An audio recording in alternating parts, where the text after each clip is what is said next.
Hello everybody. In this video, we will be covering portions relating to appeals and advance ruling. Right? Appeals and advance ruling. First one, the appeals. Appeals can be put based on against the order of Commissioner Appeals or SysTat or High Court. Commissioner appeal, first one the additional commissioner ஒரு order pass பண்ணுவாரு. அந்த orderல I am not satisfied with that order na I can appeal to the commissioner appeals. If commissioner appeals la I am not satisfied with that commissioner appeal na I can go to SysTat. If I am not satisfied with SysTat I can go to High Court. If I am not satisfied with High Court I can go to Supreme Court. Clear? First one the appeals against யாருக்கு against appeal போலாம் அப்படின்றத check பண்ணிக்கலாம். Second வந்து what is the monetary limit? There is some monetary limit. ஒரு அப்பீலுக்கு போனோம்னா duty liability வந்து இவ்வளவு இருக்கணும் அப்படின்றதுக்கான ஒரு monetary limit இருக்கு. அது என்ன லிமிட் ஈச் அண்ட் எவ்ரி ஸ்டேஜ்க்கு பார்க்கலாம். நெக்ஸ்ட் வந்து pre deposit how much amount, எவ்வளவு அமௌண்ட் வந்து நான் ப்ரீ டெபாசிட் பண்ணணும் அப்படின்றதும் இருக்கு. அண்ட் மேக்ஸிமம் ப்ரீ டெபாசிட் எவ்வளவு அப்படின்றது இருக்கு. Next, time limit of deposit.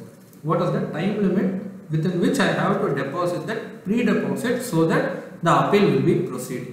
Next, time limit for appeal. Appeal பண்ணனும்னா what is my time limit? In the base, இதுதான் appealsல வந்து they will be dealing. First வந்து commissioner appeal. இப்போ நான் commissioner appealsக்கு போணும்னா first ஒரு additional commissioner வந்து ஒரு ஆர்டர் பாஸ் பண்ணிருக்காரு. I am not satisfied na straight I can go to commissioner appeals. There is no monetary limit. Whatever may be the amount, I can go for the commissioner appeals. Okay. How much I have to pre-deposit? That amount dispute la evlo amount irukko and the dispute amount 7.5% வந்து நான் வந்து pre-deposit பண்ணனும். 1 lakh இருக்குன்னா 1 lakh into 7.5% என்ன amount? 7500. அந்த amount I have to pre-deposit.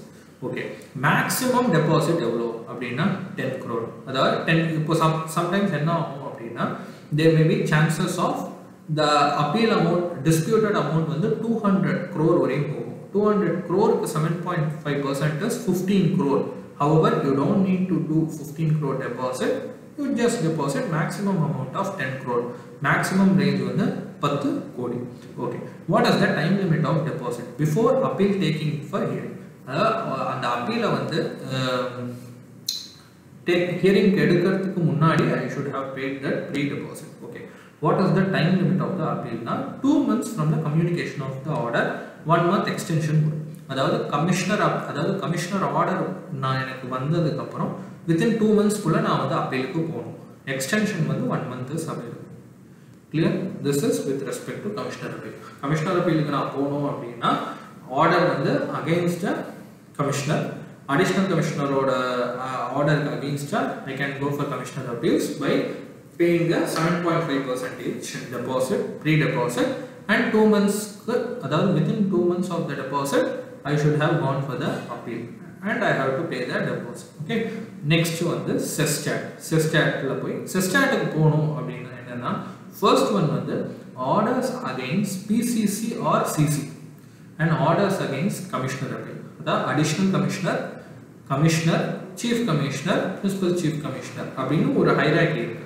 அதாவது additional commissioner போடுற orders எல்லாம் நான் வந்து commissioner appealsக்கு போலாம். However, some of the orders may be passed by PCC or chief commissioner of customs, so principal commissioner of customs, so they can pass that order. அந்த மாதிரி ஆர்டருக்கு வந்து I need not go to commissioner appeal. நான் டைரக்ட்டா என்ன பண்ணலாம், SysTatக்கே போயிடலாம். And second one, orders against commissioner appeal. இப்போ commissioner appeal வந்து ஒரு ஆர்டர் பாஸ் பண்ணுது. அதாவது additional commissioner கிட்ட இருந்து நான் commissioner appealக்கு போயிருக்கேன். commissioner appealோட ஒரு ஆர்டர் வந்து வந்துருச்சு. அந்த ஆர்டர்லயே நான் satisfy ஆகலைன்னா I can go to SysTat. அங்க GST AT மாதிரி இங்க SysTat. ஓகே, GSTல GST appellate tribunal மாதிரி இங்க SysTat. நெக்ஸ்ட் வந்து what is the monetary limit? இங்க என்ன சொல்லிருக்காங்கன்னா ரெண்டு அப்பீல் இருக்கு. ஒன்னு பர்சன் அசஸின்னு வச்சுக்கோங்க, அசஸின் ஒன்று, டிபார்ட்மெண்ட்னு ஒன்று. அசஸி அப்பீலுக்கு போகலாம் ஆர் டிபார்ட்மெண்ட் அப்பீலுக்கு போகலாம். ஒரு ஆர்டர் பாஸ் பண்ணியிருக்காங்க, அடிஷனல் கமிஷனர் ஒரு ஆர்டர் பாஸ் பண்ணியிருக்காங்க. and the order வந்து assessee is not satisfied, he is going for commissioner appeal, right? Commissioner appeal ல வந்து the order is in favor of assessee. அப்போ department வந்து can go to sestat. அப்போ இந்த கேஸ்ல வந்து டிபார்ட்மெண்ட் செஸ்டாட் போகும்ல, அப்போ வந்து மானிட்டரி லிமிட் இருக்கு. என்னன்னா department appeal not allowed if duty liability is less than 25 lakh. Department போகணும்னா டியூட்டி லைபிலிட்டி மினிமம் 25 லட்சமாவது இருக்கும். 25 லட்சத்துக்கு கீழே போயிடுச்சு அப்படின்னா நீ டிபார்ட்மெண்ட் வந்து செஸ்டாட்டுக்கு போக முடியாது, அசசி can go.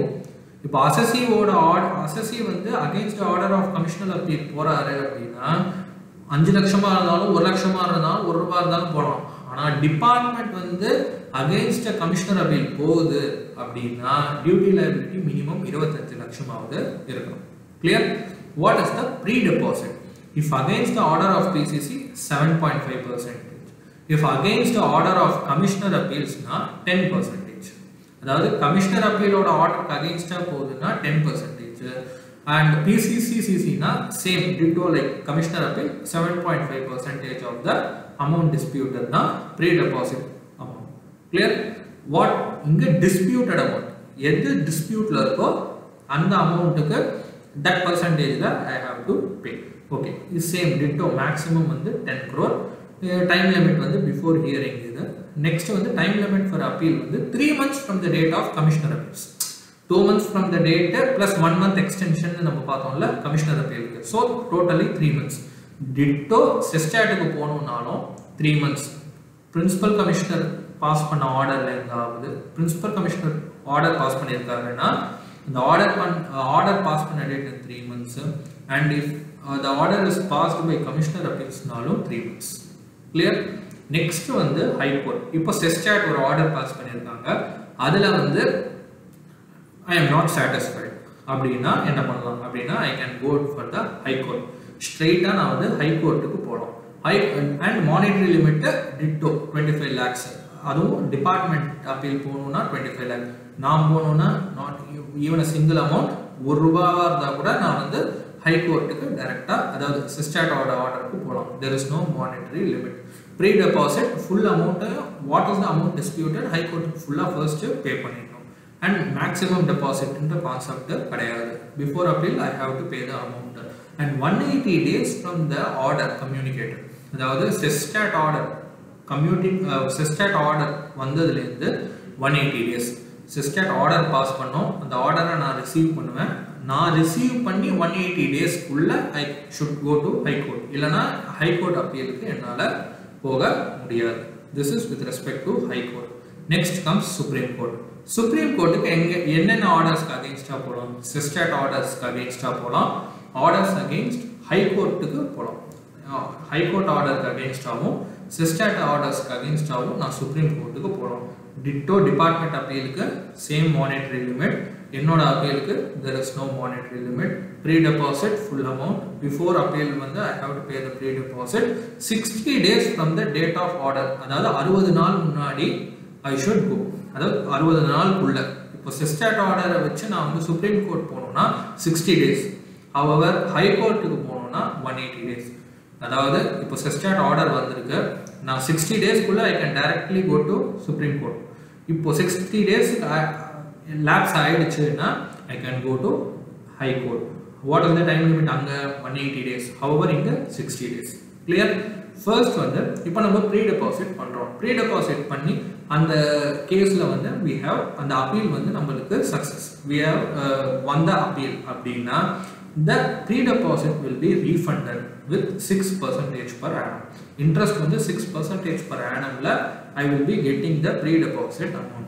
okay, the penalty will be imposed, then to determine the pre-deposit it will be given as penalty is imposed. okay, இதுல என்ன சொல்ல வராங்க அப்படின்னா இப்போ disputed amount இருக்குல்ல, disputed amountல duty இருக்கும், interest இருக்கும், penalty இருக்கும். however penalty imposed அப்படின்னு இருந்தா only penalty imposed அப்படின்னு இருந்தா penaltyயும் எடுத்துக்கணும், dutyயும் எடுத்துக்கணும். penalty imposedன்ற மாதிரி எதுவும் இல்லைன்னா disputed liability என்னது, duty மட்டும்தான். அந்த duty மட்டும்தான் நான் ப்ரீ டெபாசிட் பண்ணணும். இப்போ penalty imposed அப்படின்னு வந்துருச்சு அப்படின்னா டியூட்டியும் எடுத்துக்கணும், பெனால்ட்டியும் எடுத்துக்கணும். இது ஒரு பாயிண்ட். ரெண்டாவது பாயிண்ட் என்னன்னா சம் கேசஸ்ல என்ன ஆகும்னா டியூட்டிக்கு வந்து the assessee may be agree correct நான் இவ்வளவு டியூட்டி பே பண்ணணும் அப்படின்றதுல he will be accepting. However he will be not satisfied with the penalty charge. அந்த கேசஸ்ல என்ன ஆகும்னா சார் நான் டியூட்டி நான் பே பண்ணிடுறேன், penalty I can't pay, penalty is எனக்கு அதுதான் வந்து not satisfied with that penalty ன்னு அப்பீல் போவோம். அப்போ டெபாசிட் அமௌண்ட் disputed amount வந்து டியூட்டி இருக்காது, only with respect to penalty. ஏன்னா இங்க dispute வந்து penaltyன்றதுனால penalty-ய மட்டும் தான் கன்சிடர் பண்ணணும். ஓகே, நெக்ஸ்ட் வந்து same thing, everything is normal and fees for appeal is 15,000. அதையும் பார்ப்போம். Next very important which we have already discussed in GST, ditto provisions, authority for advance ruling. Okay, first வந்து authority for advance ruling னா என்னன்னா before I starting எனக்கு doubts இருக்கும், சில questions இருக்கும். அந்த questionsக்கு வந்து எனக்காக நான் வந்து I will be going to authority for advance ruling and I will be getting the answer. அதுதான் advance ruling. ஸ்பெசிஃபிக்கா எனக்காகன்னு போய் நான் வாங்கிக்கிறது தான் advance ruling. Okay, என்னென்ன questions-க்கெல்லாம் I can go for advance ruling அப்படின்னா already we have seen classification, whether அது goods or service or classification இருக்கு, whether இந்த goodsல classify பண்ணுவோமா அந்த goodsல classify பண்ணுவோமா அப்படின்னு அதாவது ஒரு பொருள் இருக்கு, இந்த பொருள் வந்து it is not completed, classification rulesல பார்த்திருப்பீங்க. இந்த பொருள் வந்து I can classify as A or classify as B, ரெண்டுத்துக்குமான வாய்ப்பு இருக்கு. A னு classify பண்ணா 20% tax, B னு classify பண்ணா 5% tax. So இதை எப்படி classify பண்றதுன்ற ஒரு டவுட் வரும். அந்த மாதிரி கேசஸ்ல I can go for authority for advance ruling. Second வந்து exemption notification applicable எனக்கு அப்படின்னு ஒரு டவுட் வந்தது அப்படின்னா I can go for authority for advance ruling.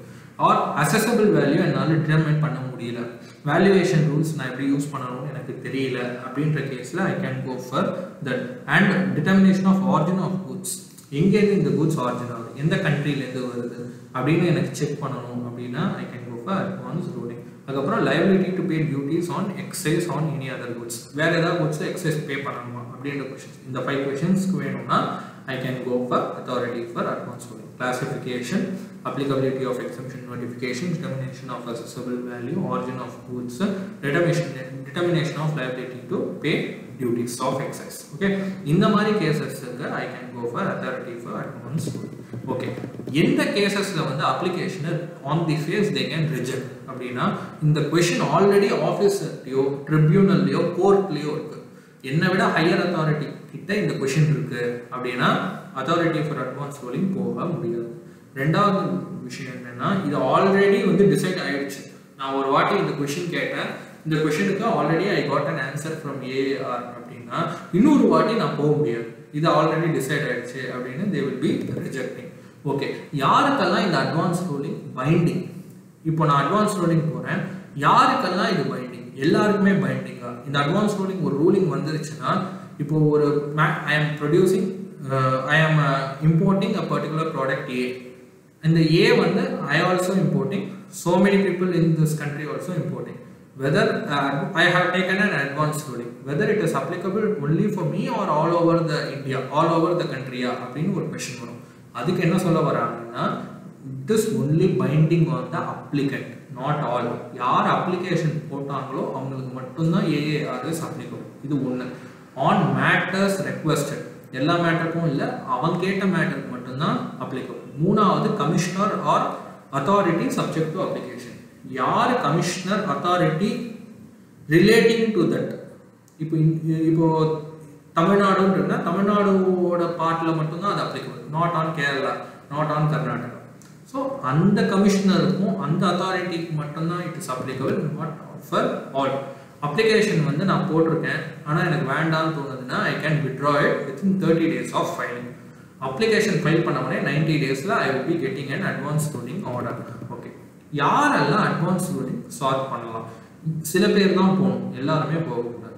யாரெல்லாம் போகலாம் அப்படின்னா ஃபர்ஸ்ட் வந்து PSU போகலாம், பப்ளிக் கம்பெனி போகலாம், ரெசிடென்ட் பிரைவேட் லிமிடெட் கம்பெனி போகலாம், resident firm proprietary firm OPC கூட போகலாம். இது ஒரு இம்பார்ட்டன்ட் இது.